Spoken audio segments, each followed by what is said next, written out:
आज का जो हमारा टॉपिक है वो ये है कि how to compute national income by income method. तो जब हम नेशनल इनकम मेथड से कैलकुलेट करेंगे तो हमें जो चीज सबसे पहले मिलेगी उसको हम NDP@FC कहेंगे। और जो NDP@FC है, अगर हम बात करें NDP@FC की, तो यहाँ पे NDP@FC जो है वो हमारा डोमेस्टिक इनकम कहलाता है। अब NDP@FC हमें मिलेगा कैसे, हमें बेसिकली ये समझ लेना है कि इनकम के हेड्स कौन से हैं। तो इकोनॉमी में जो इनकम जनरेट होती है वो बेसिकली 3 हेड्स के अंतर्गत जनरेट होती है। इसमें सबसे पहले आता है हमारा कंपनसेशन ऑफ एम्प्लॉइज, दूसरा आता है हमारा ऑपरेटिंग सरप्लस और तीसरा आता है हमारा मिक्स इनकम। तो अगर जब हम क्वेश्चन को सॉल्व कर रहे हैं और हमें ये तीन चीज मिल जाए तो आगे जो मैं इन टॉपिक्स का डिस्कशन करने वाला हूं, हमें इन सारे टॉपिक्स को इग्नोर कर देना है, हमें इन सारी चीजों को इग्नोर कर देना है और हमें क्या करना है, सिर्फ compensation of employees, operating surplus और मिक्स इनकम, इन तीनों का सम अप कर देना है। जब हम इन तीनों का सम अप कर देंगे तो हम लोगों को NDP@FC मिल जाएगा। और जैसे ही हमें NDP@FC मिल जाएगा तो इसके बाद नेशनल इनकम वाले टॉपिक पे हमें जो भी चीज फाइंड आउट करने के लिए दे रखी होगी हम उस चीज को फाइंड आउट कर लेंगे। सो आगे बढ़ते हैं इसमें कि आगे जब मान लेते हैं कि एक सिचुएशन हमें फेस करनी पड़ती है और उस सिचुएशन में हमें कंपनसेशन ऑफ एम्प्लॉइज नहीं दे रखा है, तो हमें कंपनसेशन ऑफ एम्प्लॉइज को कैलकुलेट तो करना ही है। तो जब कंपनसेशन ऑफ एम्प्लॉय नहीं दे रखा और हमें कंपनसेशन ऑफ एम्प्लॉय को कैलकुलेट करना है तो हमें क्या करना होगा, हम उस चीज पे फोकस करते हैं। तो जब कंपनसेशन ऑफ एम्प्लॉयज नहीं गिवन है तो हम इन चीजों की तरफ मूव करेंगे, जिसमें सबसे पहले चीज आती है हमारी वेजेस एंड सैलरी। एक एम्प्लॉय को हम जो कंपनसेट कर सकते हैं, अगर हमारी एक ऑर्गेनाइजेशन है और हम उस ऑर्गेनाइजेशन में काम करने वाले लोगों को कंपनसेट करेंगे तो उन्हें या तो वेजेस देके कंपनसेट कर सकते हैं, या सैलरी देके कंपनसेट कर सकते हैं, या कमीशन देके कंपनसेट कर सकते हैं, या बोनस देके कंपनसेट कर सकते हैं, इंसेंटिव देके कंपनसेट कर सकते हैं, अलाउंसेस देके कंपनसेट कर सकते हैं। अलाउंसेस का मतलब होता है benefits in terms of cash,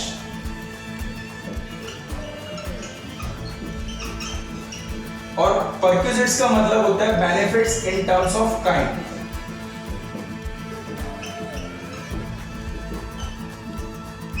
अब इन दोनों में थोड़ा सा अंतर समझ लेते हैं कि क्या अलाउंसेस होता है और क्या परक्विजिट्स होता है। जैसे फॉर एग्जांपल, अगर एक कंपनी में एक स्टाफ को, काम करने वाले स्टाफ को हाउस रेंट अलाउंस यानी कि रहने के लिए कंपनी की तरफ से खर्चा मिलता है, तो ये जो बेनिफिट है वो एक कैश की फॉर्म में मिल रहा है, तो इसको हम अलाउंस की कैटेगरी में कंसीडर करेंगे। बट मान लेते हैं कि कंपनी ने हाउस रेंट अलाउंस नहीं दिया और कंपनी ने अपनी तरफ से एम्प्लॉय को एक घर परचेज करके दे दिया, तो वो काइंड की फॉर्म में हो गया। So that is called perquisites. And अगर कोई भी बेनिफिट काइंड की फॉर्म में दिया जाएगा तो उसे हम परक्विजिट्स कहेंगे, और कोई भी बेनिफिट अगर कैश की फॉर्म में दिया जाएगा तो उसे हम अलाउंसेस कहेंगे। So this is how allowances and perquisites are differentiate with each other, और ये दोनों ही एक तरीके से कंपनसेशन की कैटेगरी में आते हैं, तो हम इसको भी लेंगे। नाउ आगे हम बात करते हैं employer contribution toward social security scheme. Salary के अलावा कुछ ऐसी चीजें होती हैं जो एम्प्लॉय के लिए सपोर्ट के तौर पे इंपॉर्टेंस रखती है या जरूरत होती है उस चीज की बहुत ज्यादा। जैसे फॉर एग्जांपल, अगर एक एम्प्लॉय एक कंपनी में 10 से 12 साल काम करता है और जब उस कंपनी से रिटायर हो गया या उस कंपनी को वो छोड़ता है तो उसके पास तो कुछ भी नहीं बचा होगा।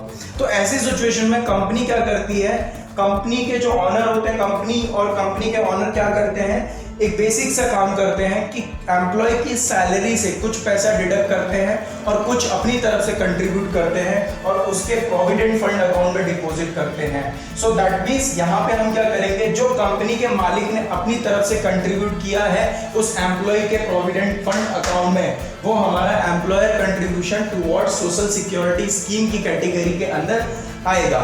या फिर हम कह सकते हैं ESI means employ state insurance, जो एक टाइप का मेडिकल सपोर्ट होता है उन एम्प्लॉयज के लिए जिनकी सैलरी बहुत कम होती है, और वो इसलिए होता है ताकि वो अपने परिवार का और अपना ट्रीटमेंट इजीली करा सके।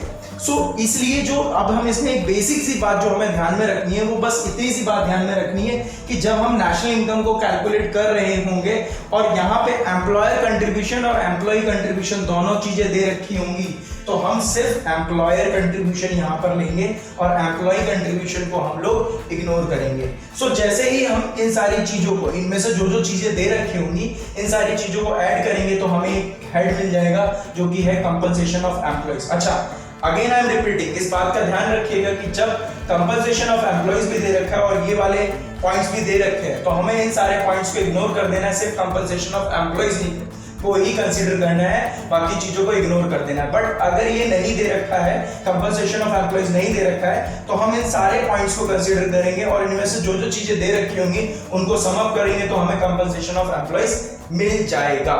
नाउ अब हम आते हैं अपने दूसरे पॉइंट की तरफ, जो कि है हमारा ऑपरेटिंग सरप्लस। ऑपरेटिंग सरप्लस में क्या होता है, किस तरीके की इनकम जनरेट होती है, जैसे रेंट। अब हमारे पास कोई प्रॉपर्टी थी, वो खाली थी, हमने उसको किराए पे चढ़ा दिया, हमें रेंटल इनकम जनरेट होने लगी।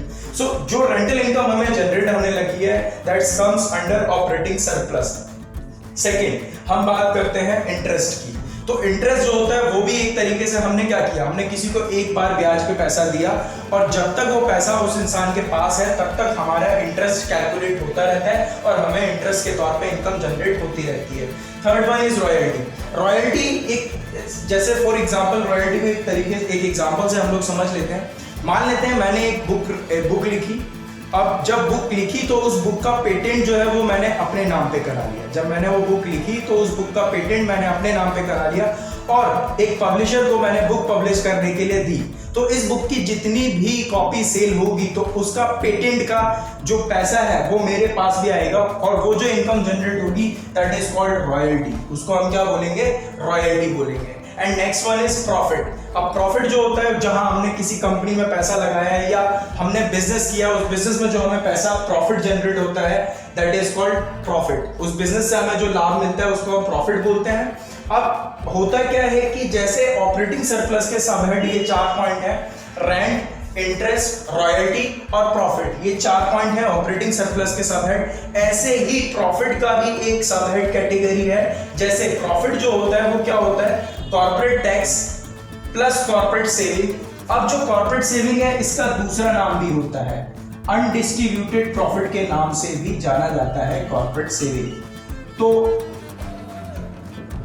अनडिस्ट्रीब्यूटेड प्रॉफिट के नाम से भी जाना जाता है कॉर्पोरेट सेविंग और इसके अलावा ये रिटेन अर्निंग के नाम से भी जाना जाता है कॉर्पोरेट सेविंग। तो ये 3 में से कोई एक नाम गिवन होगा और तीसरा पॉइंट आता है हमारा डिविडेंड। तो अगर हम इन तीनों को ऐड करेंगे तो हमें प्रॉफिट मिल जाएगा। लेकिन हमें फिर वही बात का ध्यान रखना है कि अगर ऑपरेटिंग सरप्लस दे रखा है तो नीचे की जितनी भी चीजें हैं इन सबको इग्नोर करना है और सेम चीज यहाँ पर भी अप्लाई होती है कि अगर प्रॉफिट भी गिवन है और ये सारी चीजें भी गिवन है तो हमें प्रॉफिट को लेना है और इन सारी चीजों को इग्नोर कर देना है।